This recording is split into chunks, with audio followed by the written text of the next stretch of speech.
Bonjour à toutes et à tous, pour ce tuto du mercredi, nous accueillons encore une fois Christelle avec un délicieux tuto réalisé avec le tampon dessiné par Laetitia pour Tout en colle, Tom au rugby. Attention, c'est parti.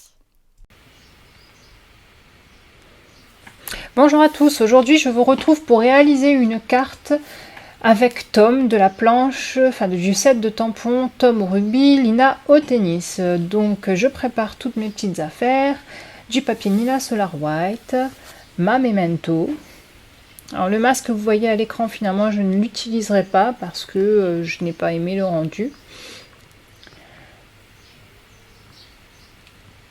Et donc je découpe mon papier Nina Solar White au format A6, c'est-à-dire à peu près à 10,5 x 15.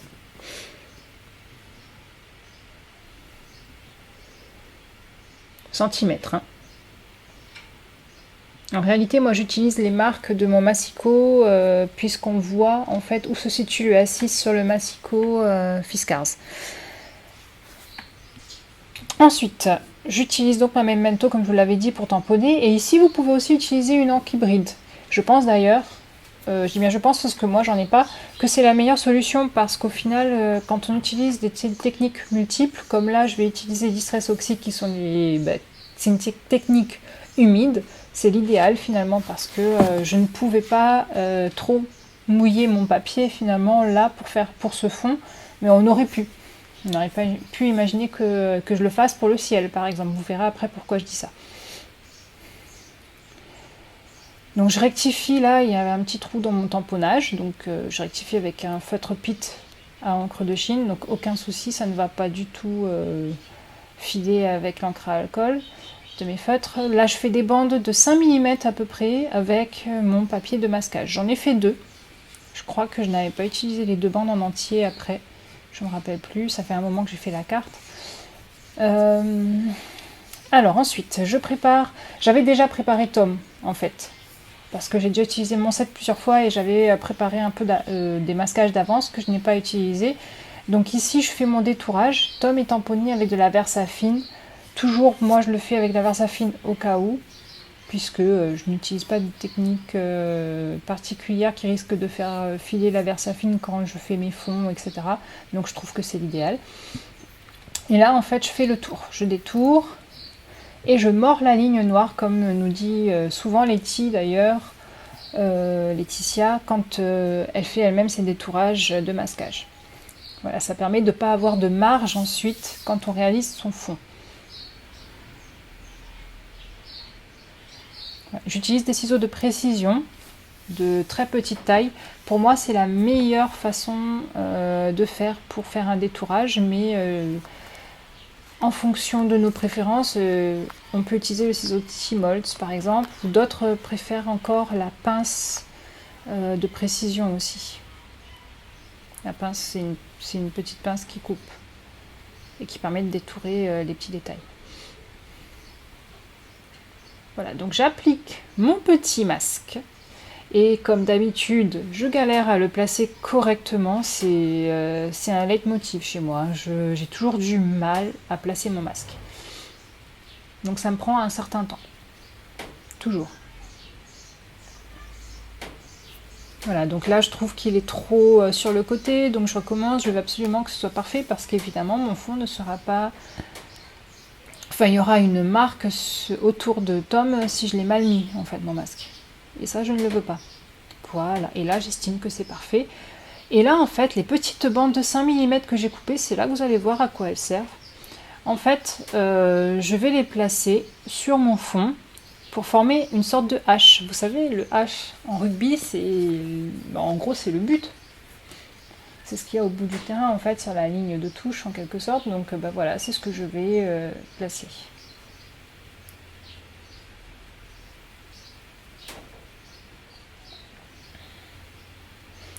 Voilà.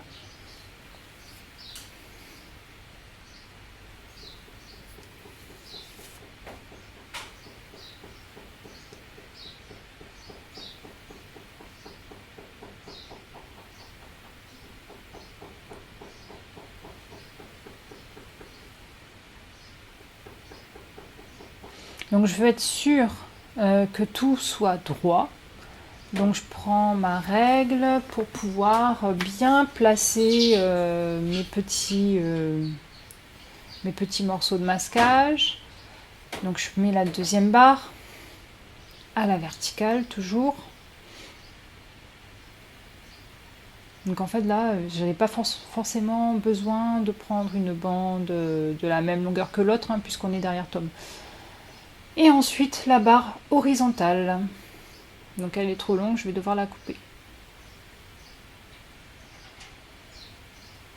Voilà, donc je fais une marque, hop, et je coupe.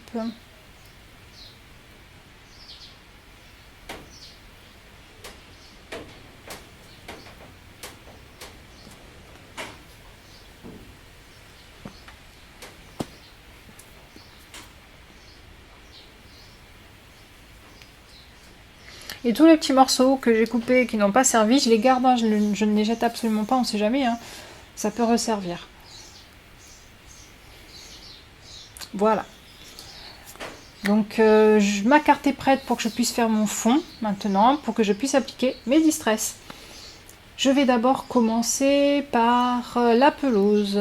Donc vous allez bientôt me voir prendre la distress vert clair qui s'appelle Twist Citron. Et non, ce n'est pas la Twist Citron, je regarde ce que c'est. C'est la Cracked Pistachio. Voilà. Donc, hop, j'applique ça. Alors moi, j'y vais vraiment délicatement et progressivement avec les distress. Là, par exemple, j'ai choisi les oxydes parce que j'ai un petit peu de mal en fait à appliquer encore les distress classiques sur un fond de façon uniforme. Je préfère utiliser les oxydes hein, du coup. Et là, je mets une première couche, déjà. Et j'essaye de faire en sorte d'être le plus uniforme possible en inclinant bien l'applicateur et en commençant toujours par le bord. Et si c'est nécessaire, en fait, je peux décharger ma mousse sur ma plaque de travail. Là, c'est pas le cas pour le vert, hein, parce que la couleur est assez claire. Pour le ciel, par contre, vous allez voir, j'ai presque pas utilisé hein, cette couleur déjà. Donc, hop, je décharge ma mousse. Et je commence par le bord et j'applique encore sur mon fond.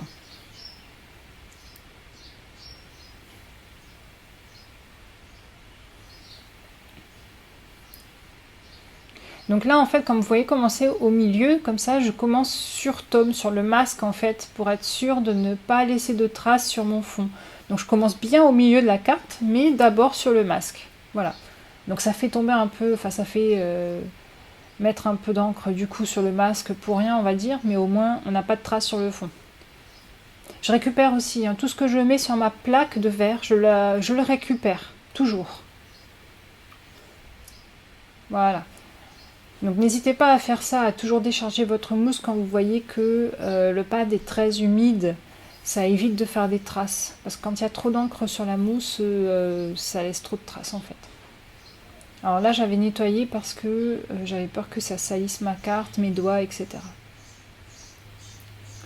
Voilà, donc là j'y vais très progressivement. Vous allez voir que au final, à la fin, mon fond est quand même beaucoup plus saturé que là, en fait.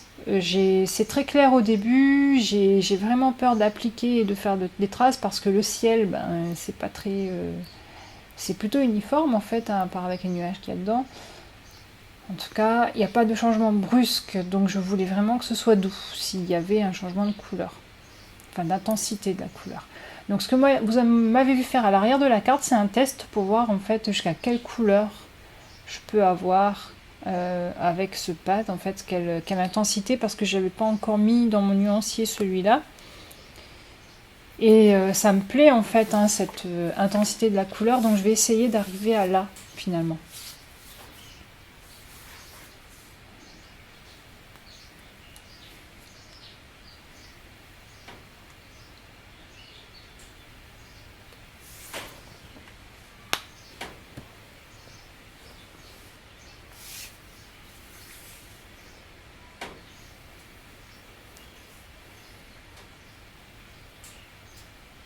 Donc vous voyez là, le fond n'est pas uniforme, mais les traces que j'ai, ça me plaît à peu près. On n'a pas de traces de coups de mousse en fait sur le fond.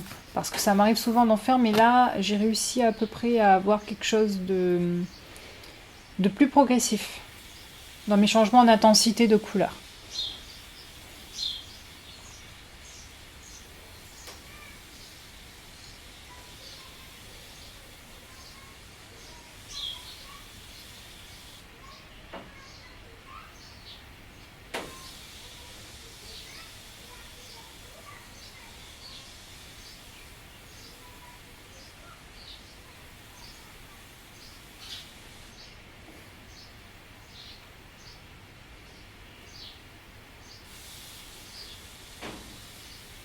Donc vous voyez, je reviens sur les couleurs, j'essaie d'intensifier, mais en même temps, je préfère revenir plusieurs fois sur la couleur plutôt que de mettre tout d'un coup en fait. Voilà. En quelque sorte, c'est comme si je mettais plusieurs couches finalement.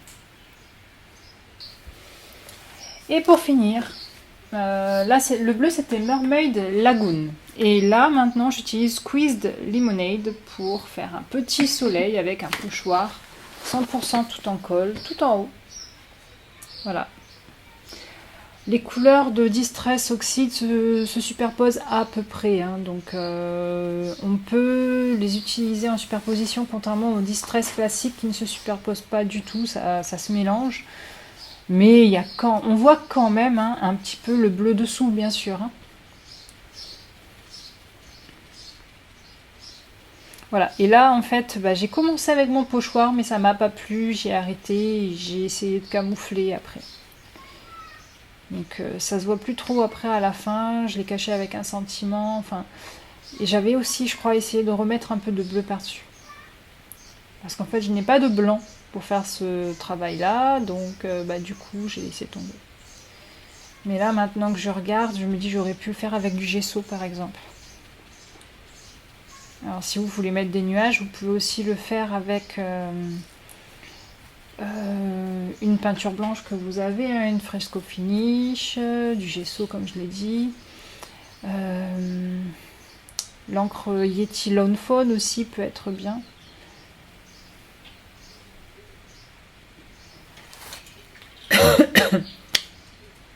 Voilà, donc j'enlève les masques et on voit bien finalement les motifs. Et vous allez voir que ça sera encore plus visible tout à l'heure. Je vais vous montrer comment les mettre un petit peu plus en évidence, ces barres du Y là, qui est derrière. Donc les couleurs par contre des feutres à alcool que j'ai utilisés, je vous les mettrai dans le blog, dans l'article du blog. Voilà, donc je fais mon coloriage et là, oups, j'ai oublié de mettre un brouillon dessous. Je m'en suis rendu compte parce que tout de suite, mon coloriage, je voyais que ça n'allait pas quand j'ai appliqué mon feutre. Donc heureusement, je m'en suis rendu compte et hop, je prends un brouillon et je continue. Donc c'est un coloriage très très simple. Je commence par le plus foncé, je vais vers le plus clair et en général, j'utilise 3 nuances pour une zone. Donc 3 nuances d'une même couleur pour faire les fondus.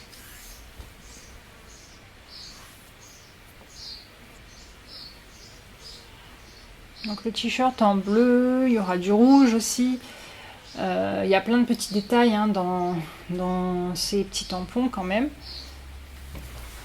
Donc tout simplement pourquoi bleu, pourquoi rouge, parce que ça fait penser à la France, à l'équipe de France. Et ouais, pour pas faire original finalement.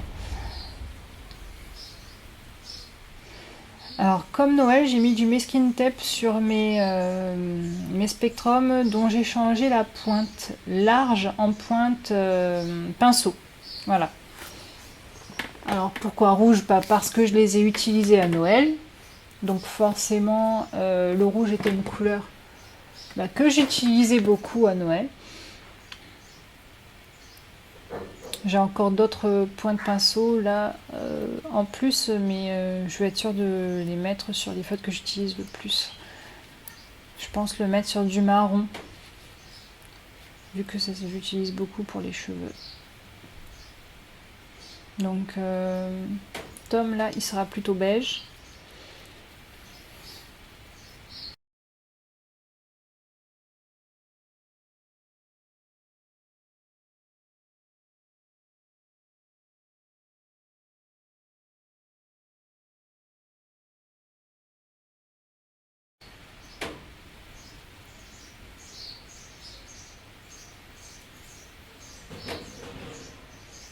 Donc ben, je profite quand même du fait qu'il y ait plein de petites zones sur Tom pour faire des couleurs différentes dans chaque zone. Ça m'amuse un peu en fait aussi de faire comme ça. Et je fais les ombres de façon la plus classique possible, en commençant avec la couleur plus foncée, dans les zones qui me paraissent plus hautes, et ensuite je vais vers le plus clair.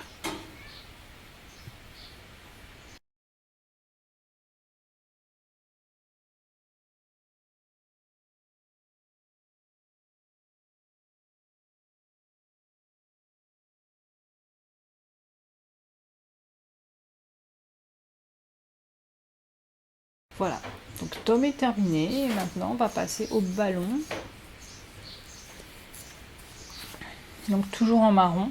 Moi j'ai un peu du mal à faire un ballon de rugby dans une couleur différente que du marron. Pour moi c'est un peu marron orangé rouge un ballon de rugby.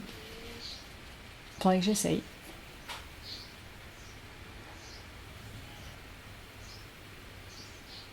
Et voilà, c'est terminé pour le coloriage. Et là, bah, je vais mettre en évidence le but qui est en fond. Donc j'utilise une pointe, alors je crois que c'était la S, la pointe S de mes feutres Pitt noirs. Et je fais les traits en fait pour toutes les barres, enfin je fais le contour finalement des barres, mais à la règle pour être sûr d'être bien droit. Voilà. Alors oui, j'ai quand même mis un peu de gris pour faire de l'ombre dans mon but. Ah oui, là j'ai fait une ligne. Je me rappelle de plein de choses en fait en voyant la vidéo quand je la double. Là en fait j'ai fait une ligne blanche parce qu'on est sur un terrain de rugby, tout simplement. Et là je rajoute un petit peu de touffe d'herbe avec un feutre Pitt noir. Toujours le S, hein, je crois, ou le XS, je ne sais plus. Je crois que c'était le XS. J'aime bien travailler avec la pointe la plus fine, moi. Voilà, plein de petites touffes d'herbe.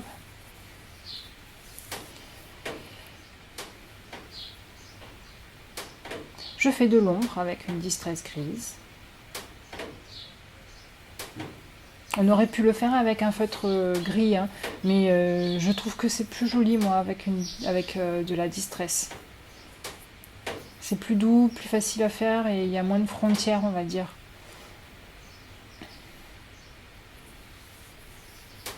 Voilà.